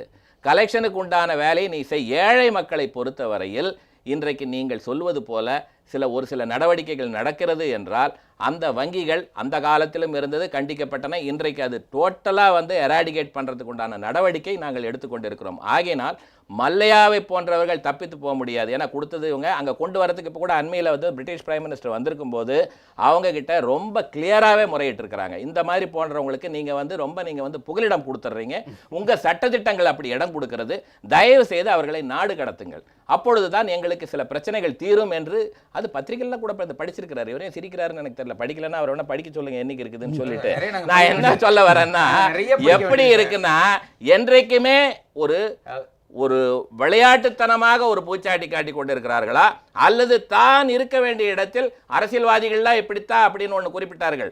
அரசியல்வாதிகள் என்றைக்குமே நேர்மையாக இருக்க வேண்டும் என்பதில் மிகவும் குறிப்போட பாரதிய ஜனதா கட்சியானது செயல்பட்டு கொண்டிருக்கிறது என்பதை அருமை தோழர் மனதில் வைத்துக் கொள்ள வேண்டும். அவர்களை பொறுத்த வரைக்கும் கட்சியை விட்டு தவறு செய்தவர்கள் தண்டிக்கப்படுகிறார்கள். தண்டிக்கப்பட்டவர்கள் திருப்பி ஏற்றுக்கொள்வதில் என்ன தவறு இருக்கிறது? திசை திருப்புறதெல்லாம் வேணாம். நீங்க இல்ல இப்போ எனக்கு நிறைய கேள்விகள் இருக்கு. 1000 பதில் சொல்லியாச்சு, மக்களுக்கு புரிஞ்சிருக்கும். சார், நான் உடனே ஒன்று கேட்குறேன், உங்கள்கிட்ட இருந்து வரேன். இணைய வழி பண பரிமாற்றத்தை ஊக்குவிக்கிறோம் என்று கூறிய அரசு அவர்களுக்கென்று எந்த சலுகையும் அறிவிக்காது ஏன்? மாறாக டெபிட் மற்றும் கிரெடிட் கார்டுகளுக்கு சேவை வரிகள் இன்று வரை தொடர்ந்திருக்குது. ஒரு பக்கம் என்கரேஜிங் பேங்க் டிரான்சாக்ஷன், இன்னொரு பக்கம் பெனலைசிங் டெபிட் அண்ட் கிரெடிட் கார்டு. இந்த முரண்பாடை நீங்கள் எப்படி பார்க்குறீர்கள்? அதாவதுங்க, இந்த அரசாங்கத்திற்கு இந்த நிதித்துறையை கையாள தெரியவில்லையோ என்று தான் நான் ஐயப்படுகிறேன். அந்த மக்கள், சாமானிய மக்கள்கிட்ட இருந்து பணத்தை இப்போ பிடுங்குற எண்ணத்துக்கு வந்துட்டாங்க. இது ஒரு பணக்காரர்களுக்கான அரசாங்கம். 1000 ரூபா நோட்டை ஒழிச்சிட்டீங்க. ஆனால் 1000 ரூபா நோட்டை ஒழிச்சிட்டு நீங்கள் என்ன பண்ணீங்க? 2000 ரூபா நோட்டை கொண்டாந்துருக்கீங்க. அப்போ பதுக்கல் ஈஸியாக இருக்குமே. அது பெரிய நோட்டு 1000 ரூபா, இது சிறிய நோட்டு கொண்டு வந்திருக்கீங்க. பதுக்கலுக்கு நீங்களே வழிவகுத்திருக்கீங்கன்ற குற்றச்சாட்டு இன்ன வரைக்கும் பதில் இல்லை. எல்லாத்த விடங்க ஒன்றே ஒன்று, இந்த வங்கியில் மட்டும்தான் ஆல் ஓவர் இந்தியாவில் ஊழல் நடக்காமல் இருந்தது. அந்த வங்கி ஊழியர்கள்லாம் இன்னைக்கு ஊழல் செய்ய வைத்த பெருமை பிஜேபிக்காரங்களுக்கு தான் இருக்கும். என்னுடைய பணம் 500,000 ரூபா இந்த செல்லாத நோட்டு இருந்ததுன்னா நான் 1 லட்ச ரூபா கொடுத்தா 35,000 ரூபா எடுத்துக்கிட்டு 65,000 ரூபா வங்கி ஊழியரே கொடுக்குறாரு. அப்போது நீங்கள் அவனையும் ஊழல்வாதி ஆக்கிட்டீங்க. நீங்கள் என்ன சொன்னீங்க? கருப்பு பணம் ஒழிப்போம், கள்ளப்பணம் ஒழிப்போம், ஊழலை ஒழிப்போன்னு வங்கியில் ஊழலே நடக்காத வங்கி ஊழியரை ஊழலுக்கு உட்படுத்திய ஒரு பெருமை பிஜேபிக்கு அரசாங்கத்துக்கு தான் சேரும். அதில் எந்த சந்தேகமும் இல்லை. இப்போ இன்றைக்கி நடக்கக்கூடிய இந்த பண பரிவர்த்தனை ஏழை மக்களுக்கு மிகவும் பாதிப்பை உண்டாக்கி இருக்கிறது. வங்கி பக்கம் சாமானிய மக்கள் போக முடியாத ஒரு சூழ்நிலையை இந்த மத்திய அரசாங்கம் உருவாக்கி இருக்கிறது என்ற குற்றச்சாட்டை நான் ஆழமாகவே பதிய வைக்க விரும்புகிறேன். நான் ஒரு கருத்து சொல்லிடுறேன், என்னோட இறுதி கருத்தாக கூட நீங்கள் எடுத்துங்க.